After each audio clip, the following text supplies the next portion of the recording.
really makes the insertion point change. You type in base, click this point, and we're done. Now, this is ready. Save it. That's all. I moved it over to UCS 000. I typed in base, like this base USB, and I clicked that endpoint, and I'm done. Everything is ready. Save it. Let me see if I can insert it now. I'll go to the other drawing here and insert it. In fact, I don't need this drawing anymore. I'll close it. And I'll maximize this, make it bigger, fill the screen. Cool. And now let's go and insert the railing. Be careful. You want to insert it on some layer which makes sense. Don't put it on layer door. No. You either make a new layer called 3D railing, or you know what, just put it on layer 0, like this. Go to all non-XF layers and double click on layer 0. So as long as you put it on some layer that you're not going to freeze by accident, you should be okay. I'll put it on layer 0, and I'm ready. Let's go and put the railing in now. It won't take a minute. Here you go. So, using my old drive, this one. Let me go and find the railing. Here it is. User, assignment 2. And there's the railing right there, ramp curvy. I'll drag and drop it in. It should come in nicely. There. And I'm holding it from that insertion point. Perfect. I'll drop it right here on the end of that, right there, at the end of the landing, also end of the walkway. Click and enter, enter, enter. And guess what? It fits perfectly. That is a beautiful thing. Right? So I got my accessible walkway. It's perfect. It starts up here, the accessible ramp. It goes down a total of 450 millimeters, right up to the top of the sidewalk. So here we're going to have a sidewalk in a minute, and under it there's asphalt, right? Or on the side of it there's asphalt. So from here, the top of this, to the sidewalk is 450. We know that. So that's how we designed the ramp. And it looks amazing. Let's do the guardrail now. Watch this. So step 1, I just did this. Let me write it down for you in steps. So right here, watch. Step 1. Open the 3D Office Warehouse. Insert assignment 2 ramp.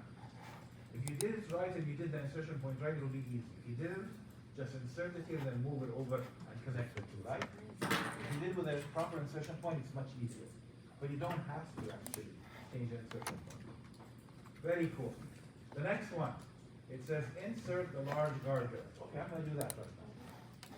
Where are the large guardrails? They're on B display. Watch this feature. I'll go to V, go to disturb folder, go to 53 AD, and here it is, assignment 1, 3D blocks, right? This is the one I missed last time. I had all of these designed and prepared 2 years ago, but this one is new. See the date? I forgot it at home, I didn't bring it with me, and now I have it. So I'm going to copy this, insert it, and start working on it. So check it out. Here it is. Grab the guardrail large, drag and drop it in, insert it like this, drag and drop it in. It looks good. Look how good that looks. I'm going to drop it here, front, and go X scale factor 1. At the bottom you can read it. Y scale factor the same as X, enter. Rotation. No, not 0. No. Rotate it 90 like this. So it's parallel to the front of the walkway. Nice. It's ready. I'm going to put it in now. So I'm going to grab this guy and move it from the insertion point to the middle between the 2 column bases. Watch like this. Move. Move the walkway. Sorry, move the guardrail from the insertion shoot. Shift right to use insert. Make sure you pick the insert, not something else. And then I'm going to move it to, and here's something really cool. Shift right click this post snap thing there. Middle between 2 points. I love it. So middle of this point here at the bottom, and middle of the other point at the bottom. Is it finished? No, not even close. Here's the problem. If I zoom in on the guardrail, it looks beautiful. Everything's correct except this. It's too close to the front edge. Never do that. If you're adding steel or adding rebar in a concrete or anything, make sure it's never closer than around 40, 45 millimeters. Never. Minimum 45, I would say. That's about 1 3/4 inches. Why? Because that's deep enough so that the concrete doesn't crack or bend. This is bad. If you drill a hole here, there's only 10 millimeters of concrete there. It's going to crack. It's going to fall apart. And if it doesn't, if you're very careful and you're very good at it, and you drill the hole and put the guardrail in, guess what's gonna happen during winter? Water is gonna go in the crack. A little bit of water. It's gonna freeze. And this will just crack open. So no, you have to put it deeper in. I'm gonna push it back another 45. So it's about 10 millimeters now from the edge roughly. I'm gonna push it in an extra 45. Move the guardrail from here in 45. Anywhere between 45 and 90, right? Anywhere you like, between 45 and 90. I'm gonna move it over 45. Look at it now. That's cool. It's far enough away from the edge of a walkway. It'll work beautifully. This is good. I'm really happy with that. So what did I do? I inserted a large guardrail right in the middle between the two columns, and I pushed it back another additional 45 millimeters. Let's copy it. Copy the guardrail from end of the base of the column to the other end of the base of the column, to the other one, like this, quickly. It goes really fast, not a problem. And one more, and I'm done.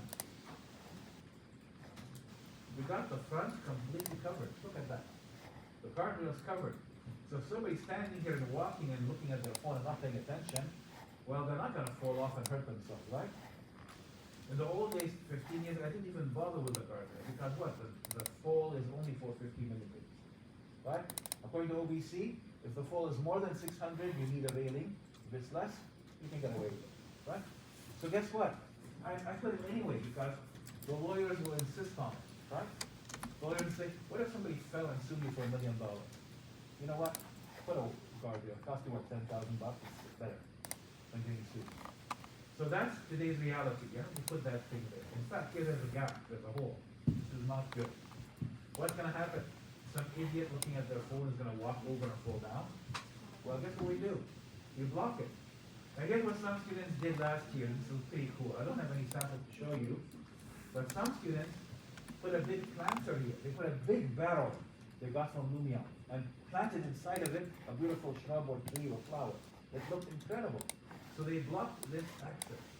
You want to do that? You're welcome to. I'm not going to rely on Lumion for that. I'm going to do my own. Watch. I'm going to do my own stuff. There's another guardrail here, the small one. The big one is 1,500 millimeters wide. The small one, I think, is around 800. So watch. I'm going to put the small guardrail here. Check it out. Small guardrail. Drag and drop.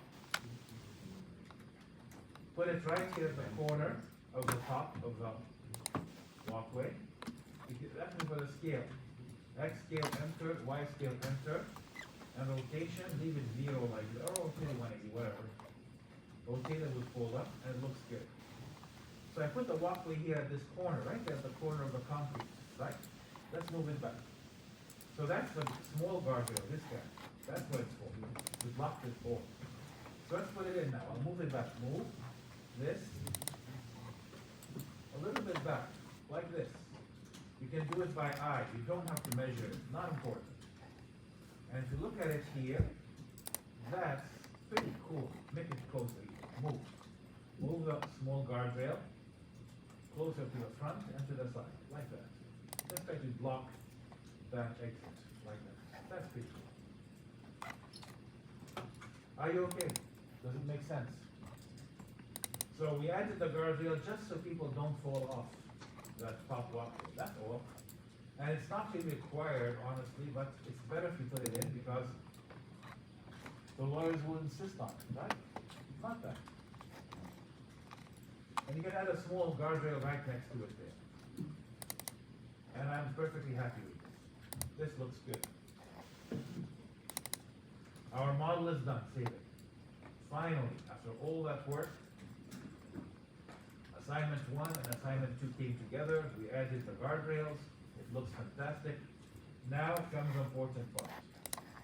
Open the 3D site and put the building in it, not the other way around. Right? Let me open my site. I'll go find it and copy it to my assignment 1.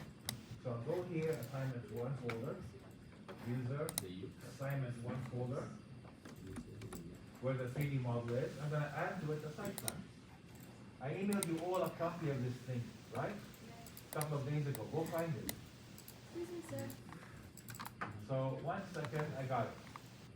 Copy and paste. Done. There it is. So everybody got a copy of a file that looks like this. Maybe a different number, of course a different number. Everybody got a different version of the file. I'm gonna open it. Drag and drop. If you drag and drop to the title, we'll open it. There. It's opening. And look how cool this is. This is my site. Every single student got a different version. So, orbit it. Looks great. The bottom is lower than the front. The bottom, the back, is about 1.1 meter deeper than the front of it. You can't see it much, but if you look at it from the side, you can see how it's going down. Even the ramp, the sidewalk is going down, down, down, down, right? You have a ramp section, then a landing. Ramp section, then a landing, right? All the way down. That's cool. So we have a beautiful little site plan. That's the site in 3D. And here's something important. This insertion point is critical. If you don't do it properly, if you open the model, your model, and insert the site here, that's wrong. Because you lose the insertion point. You want it all the way around. We want to open this and put your model in here. I want to take the building and put it in here, right? That way, we need this insertion point for Lumion. We need it. That's the corner of the site. That's the coordinate